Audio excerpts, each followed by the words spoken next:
Pagpapahayag sa'yo'y hatid, na hindi kayang tumbasan.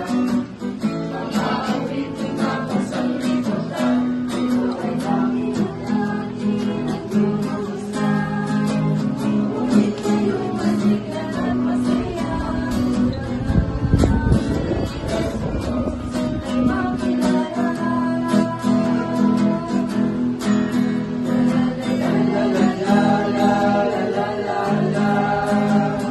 Gusto mo'y lumulukso sa tuwa, sa gala, ligaya.